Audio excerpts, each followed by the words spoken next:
আসসালামু আলাইকুম, আশা করি সবাই ভালো আছেন। তো আজকে আমি বানিয়েছি টক ঝাল মিষ্টি আমের আচার। তো সেইটাই আপনাদের সাথে শেয়ার করব। এখানে আমি প্রথমে কড়াইতে দিয়ে দিয়েছি সরিষার তেল, এলাচ, দারচিনি, তেজপাতা আর কিছু পরিমাণ পাঁচফোড়ন, আর আগের থেকে ভাপিয়ে রাখা আমটা দিয়ে দিচ্ছি। আমগুলো আগে একটু পানির সাহায্যে ভাপিয়ে পানিটা ঝরিয়ে নিয়েছি ছাঁকনির সাহায্যে। এবার আমগুলো আমি একটু নেড়ে চেড়ে মশলার সাথে মিশিয়ে তারপর দিয়ে দিচ্ছি পরিমাণ মতো চিনি আর লবণ।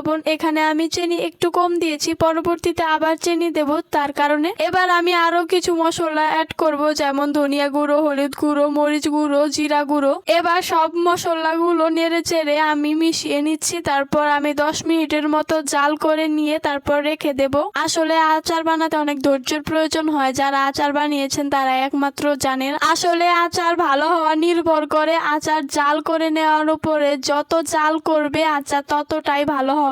আমি এর পরের দিন আচারটা মাটির চুলায় জাল করে নিচ্ছি, আর চিনিটা কম দিয়েছিলাম সেই চিনিটা আবার দিয়ে দিচ্ছি পরিমাণ মতো, যাতে বেশি মিষ্টি না হয়। আমি টক ঝাল মিষ্টি আচার বানাবো। আমি এখানে প্রায় 40 মিনিটের মতন আচার জাল করে নিয়েছি। এই তো আমাদের আচারটা একদম রেডি। এবার আমি বাটিতে বেড়ে ঠান্ডা করে নিয়েছি। এই তো দেখেন আমার আচার, দেখেন কি সুন্দর হয়েছে আর খেতেও মজার হয়েছিল।